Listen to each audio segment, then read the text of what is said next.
1. First night. The Christmas moon was showing her cold face to the low hills called the Marlbury Downs, in the southwestern part of England, known as Mid-Wessex. Here, sheep were kept out on the hills all year round, and lambs were born as early as December. Shepherds needed to be on the hills day and night at this time of the year, and often used small wheeled huts where they could rest and keep warm, while keeping a careful eye on the sheep. On a high piece of land, one of these huts stood inside a little circle of trees, which kept it out of the icy wind and also hidden from any passers-by. The hut was made of wood and had a door and 2 windows.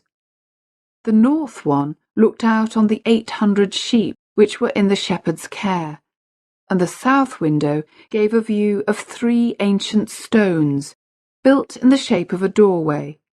These great stones, which village people called the Devil's Door, had been there for over 2,000 years. They were worn and weather-beaten, but tonight looked almost new in the silver light of the moon.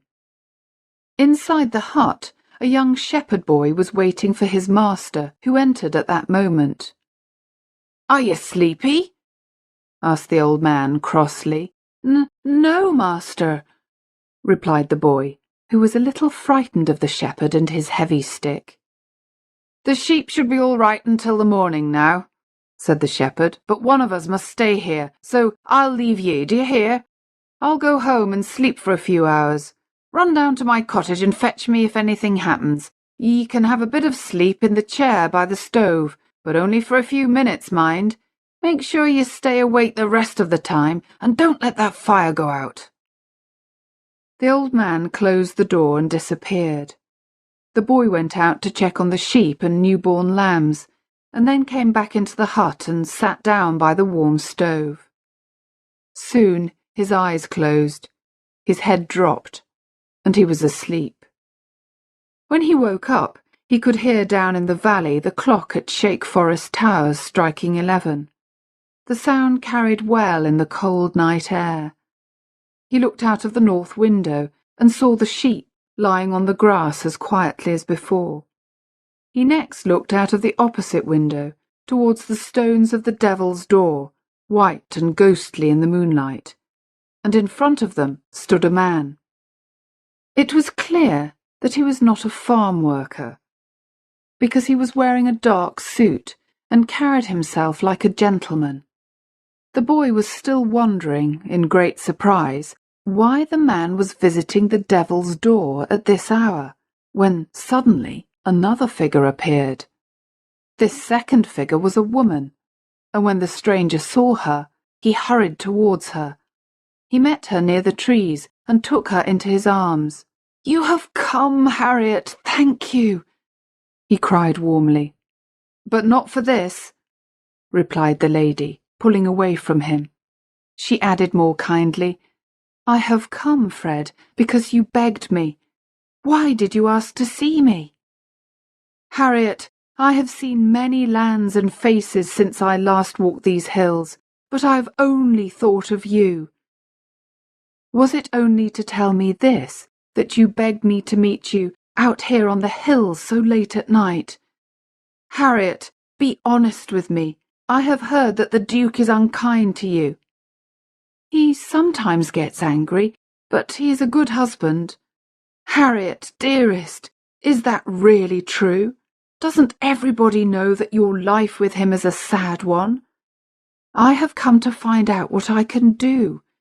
You are a duchess, and I'm only Fred Ogborn, but it's still possible that I can help you.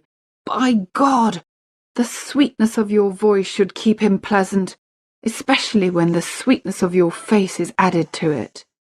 "Captain Ogborn," she cried, half afraid, half playful, "you're an old friend. How can you speak to me in this way? Remember, I'm a married woman. I was wrong to come. I see that now." "You call me Captain Ogborn," he replied, unhappily. "But I was always Fred to you before. I think you no longer have any feeling for me. My love for you, Harriet, has not changed at all. But you are a different woman now. I must accept it. I can never see you again." "You needn't talk like that, you stupid man. You can see me again. Why not? But of course, not like this. It was a mistake of mine to come tonight, and I only did it because the Duke is away at the moment." "When does he return?" "The day after tomorrow, or the day after that. Then meet me again tomorrow night." "No, Fred, I cannot." "If you cannot tomorrow night, you can the night after. Please let me have one more meeting before he returns, to say goodbye. Now, promise me."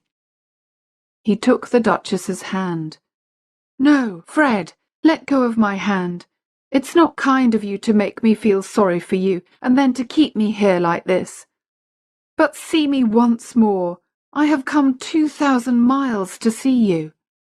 "Oh, I must not. People will talk. Don't ask it of me." "Then confess 2 things to me. That you did love me once, and that your husband is unkind to you often enough to make you think of the time when you loved me." "Yes, I confess them both," she answered quietly. "Come once more." He still held her hand and had his arm around her waist. "Very well, then," she said finally. "I agree.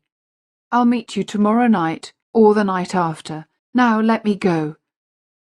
He set her free and watched her hurry down the hill towards her home, Shake Forest Towers. Then he turned and walked away. In a few minutes, all was silent and empty again. But only for a moment. Suddenly, a third figure appeared from behind the stones. He was a man of heavier build than the captain and was wearing riding boots. It was clear that he had watched the meeting between the captain and the Duchess. He had been too far away to hear their conversation and the lady's reluctant words, so, to him, they had the appearance of lovers. But several more years passed before the boy was old enough to understand this. This third figure stood still for a moment, thinking. Then he went back into the trees and came out again with his horse. He rode off, and the sound of the horse's feet on the hard ground was heard for several minutes until it died away. The boy stayed in the hut, his eyes still on the stones, but nobody else appeared there. Suddenly, he felt a heavy hand on his shoulder which made him jump. "Now, look here, young Bill Mills, you've let the fire in the stove go out. Well, what's happened, you bad boy?" "Nothing, master."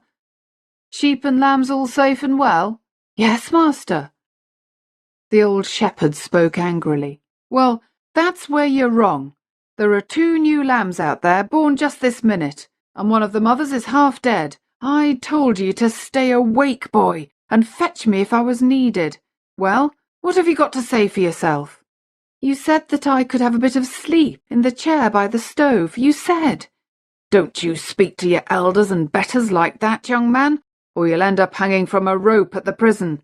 Well, you can go home now and come back again by breakfast time. I'm an old man, but there's no rest for me."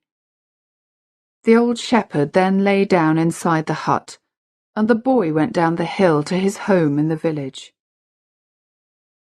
2. Second night.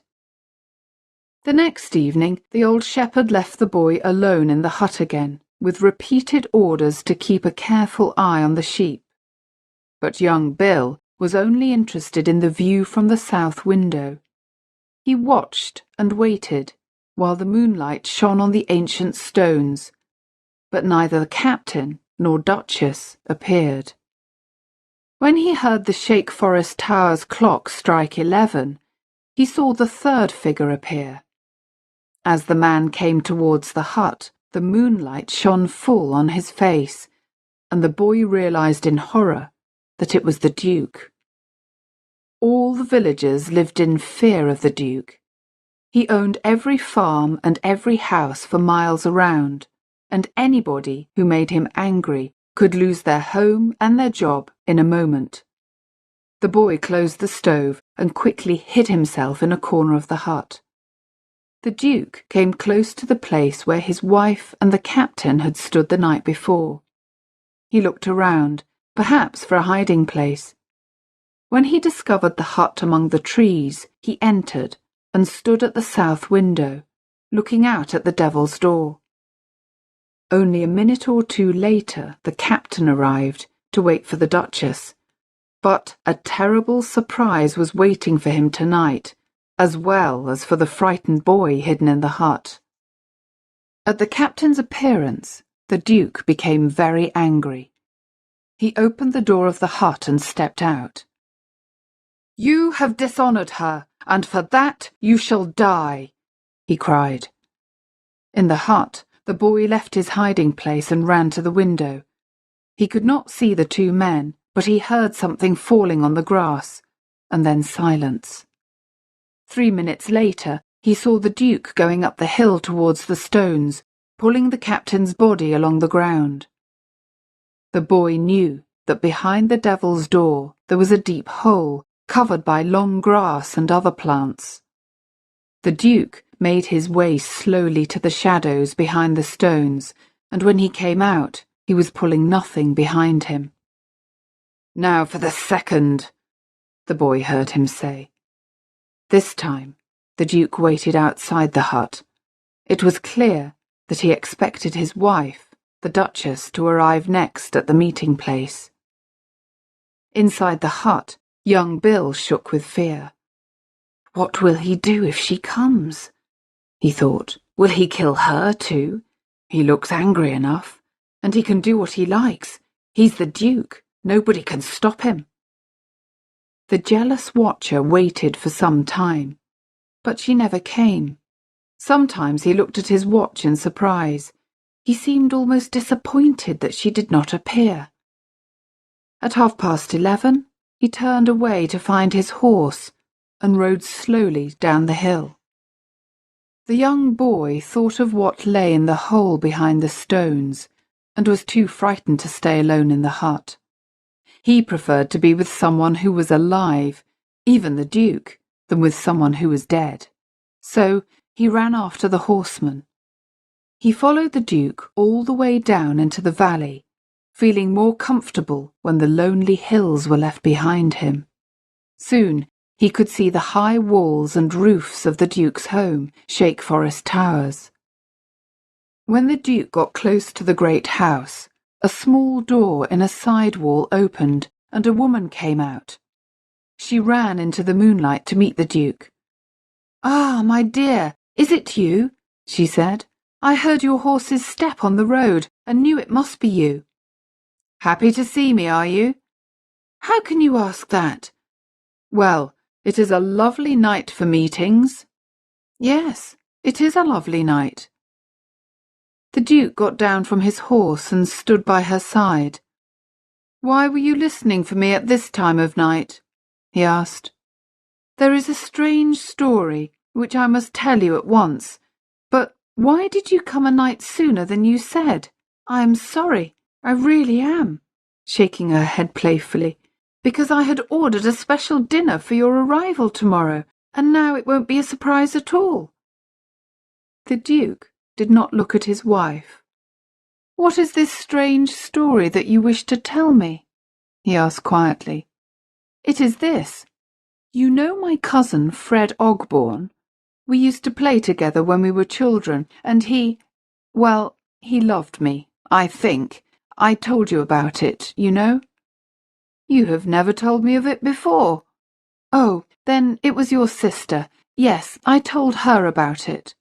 Well, I haven't seen him for many years, and of course I'd forgotten all about his feeling for me, so I was surprised to receive a letter from him yesterday. I can remember what he wrote. "My dear cousin Harriet," the letter said, "if my life and future mean anything to you at all, I beg you to do what I ask. Meet me at 11 o'clock tonight by the ancient stones on Marlbury Downs. I cannot say more, except to beg you to come. I will explain everything when I see you. Come alone. You have all my happiness in your hands. Yours, Fred. That was his letter. Now I realise that it was a mistake to go, but at the time I only thought he must be in trouble, and with not a friend in the world to help him. So I went to Marlbury Downs at 11 o'clock. Wasn't it brave of me?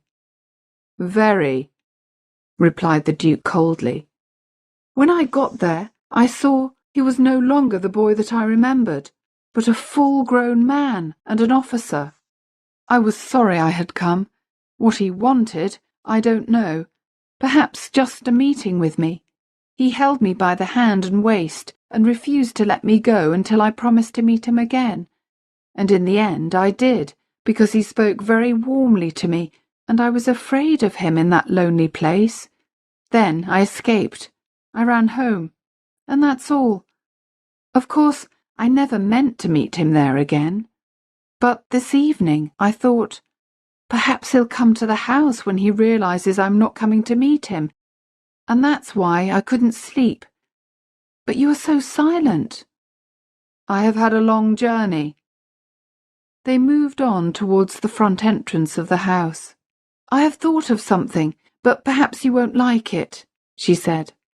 I think he will wait there again tomorrow night. Shall we go to the hill tomorrow together, just to see if he is there, and tell him he must not try to meet me like this? Why should we see if he is there? Asked her unsmiling husband. Because I think we should try to help him. Poor Fred. He will listen to you if you talk to him. It is wrong of him to think of me in that way, but he is clearly very miserable.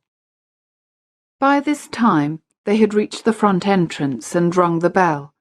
A man came to take the horse away, and the Duke and Duchess entered the house. 3. Third night. The next night Bill Mills was left alone again to take care of the sheep. He tried bravely not to think of what lay behind the devil's door, but without much success. So he was almost pleased, as well as surprised, when the Duke and Duchess appeared near the hut at about 11 o'clock. He watched and listened through the little window in his hut. I tell you, he did not think it was worth coming again, the Duke said, reluctant to walk further. He is not here, so turn around and come home. He doesn't seem to be here, it's true. Perhaps something has happened to him. Oh, poor Fred. I do hope he is all right. The Duke said quickly. Oh, he probably has some other meeting to go to. I don't think so. Or perhaps he has found it too far to come. Nor is that probable. Then perhaps he thought it was better not to come. Yes, perhaps. Or he may be here all the time, hiding behind the devil's door. Let's go and see, and surprise him. Oh, he's not there. Perhaps he's lying very quietly in the grass there, because of you, she said, smiling.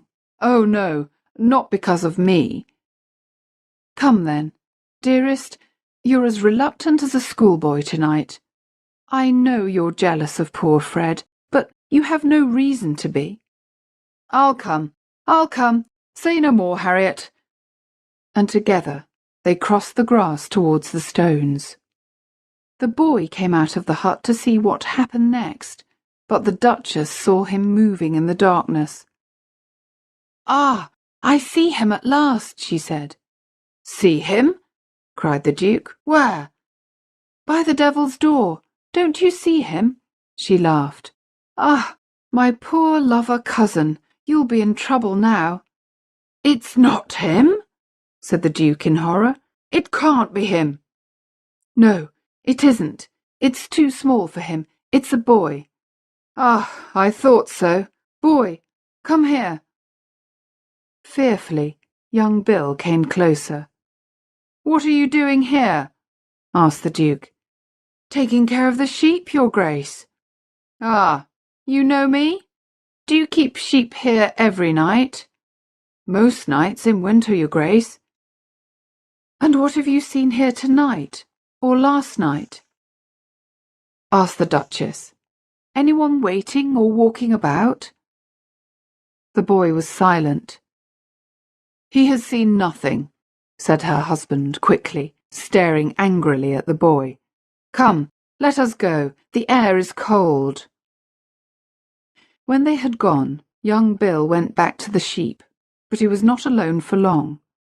Half an hour later, the Duke's heavy steps were heard again. His wife was not with him. "Listen, boy," he said. "The Duchess asked you a question, and I want you to answer it. Have you seen anything strange these nights when you've been watching your sheep?" "Your Grace, I'm just a poor stupid boy, and what I see I don't remember." "I ask you again," said the Duke, holding the boy's shoulder with a strong hand and staring down into his frightened face. "Did you see anything strange here last night?"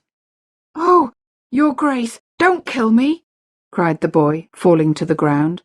"I've never seen you walking here, or riding here, or waiting for a man, or pulling a dead body along." "Ah," said the Duke coldly, "it is good to know that you have never seen those things. Now, which do you prefer? To see me do those things now, or to keep a secret all your life?" "Keep a secret, Your Grace." "You are sure you can do it?" "Oh, try me, Your Grace." "Very well. And now, do you like being a shepherd?" "Not at all. 'Tis lonely work for a boy like me who sees ghosts everywhere, and my master sometimes beats me." "I'll give you new clothes and send you to school and make a man of you, but you must never say you've been a shepherd boy.